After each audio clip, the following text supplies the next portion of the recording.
नरेंद्र मोदी जी की विफल विदेश नीति, टोटल फेल्ड फॉरेन पॉलिसी से ना सिर्फ देश का सिर नीचा हुआ है बल्कि आपका जीना भी दुश्वार हो गया है। इधर सरकार लफाजी करती रही, उधर ईरान, इजराइल और अमेरिका के युद्ध की वजह से देश में चीजों के दाम बेतहाशा बढ़ गए। बजाय इस संकट से निपटने की तैयारी करने के सरकार तो जुमले फेंकने में व्यस्त थी, तो चीजों के दाम लगातार बढ़ते गए। जरूरी चीजों के दामों में तो आग लग गई है। कुछ चीजों के दाम सुन लीजिए और वो कैसे बढ़े हैं और कैसे आपका जीना दुश्वार हो रहा है। आप सभी को पता है, पिछले 2 हफ्ते में कमर्शियल एलपीजी सिलेंडर 146 रुपए महंगा हुआ है। पिछले 2 हफ्ते में घरेलू एलपीजी सिलेंडर जो है वो 60 रुपए महंगा हुआ है। आज ही पेट्रोल कंपनियों ने 2 रुपए 30 पैसे प्रीमियम पेट्रोल के दाम बढ़ाए और इंडस्ट्रियल डीजल जो फैक्ट्री में यूज होता है, जिससे चीजें वगैरह बनती है और अब उनके दाम बढ़ेंगे, वो इंडस्ट्रियल डीजल 22 रुपए प्रति लीटर बढ़ाया गया है। कोयले के दाम जो है वो 15 रुपए प्रति केजी बढ़ाए गए हैं। अब सुनिए आपके किचन में क्या हो रहा है। सरसों के तेल का दाम 30 रुपए प्रति लीटर पिछले 2 हफ्ते में बढ़ा है। रिफाइंड ऑयल का दाम भी 30 रुपए प्रति लीटर बढ़ा है। यही नहीं, पाम ऑयल का जो दाम है वो 15 रुपए प्रति लीटर बढ़ा है।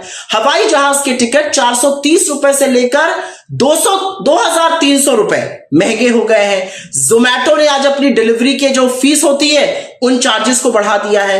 प्लास्टिक जो कि बहुत ज्यादा गैस यूज करती है, वहां पर इंडस्ट्रीज या तो बंद हो रही है या चीजों के दाम बढ़ रहे हैं। प्लास्टिक की बाल्टी, प्लास्टिक का मग, प्लास्टिक की डस्टबिन जो एक सेट में आता था उसके दाम 100 रुपए हर सेट पे बढ़ गए।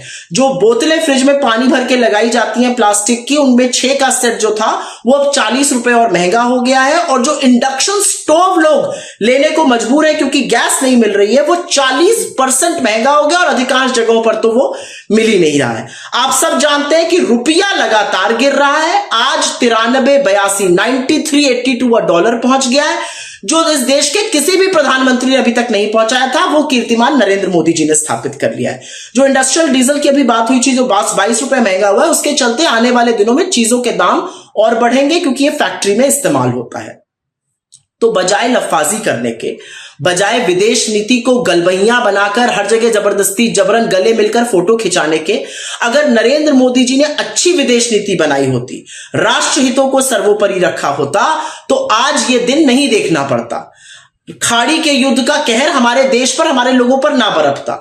लेकिन आप सब लोग अब तक जान चुके हैं कि नरेंद्र मोदी जी के कुछ ऐसे राज हैं अमेरिका के पास, जिसके चलते उनको ब्लैकमेल किया जा रहा है और जिसकी वजह से वो एक अच्छी विदेश नीति नहीं यूज कर पा रहे। वो ईरान पर कुछ नहीं बोल पाए तो स्ट्रेट ऑफ हॉर्मुज हमारे लिए बंद है। चिरौरी करके देश के लोगों की वजह से 2-2 जहाज निकल रहे हैं, जिसमें सिर्फ 1.5 दिन की खपत की गैस आ पाई है।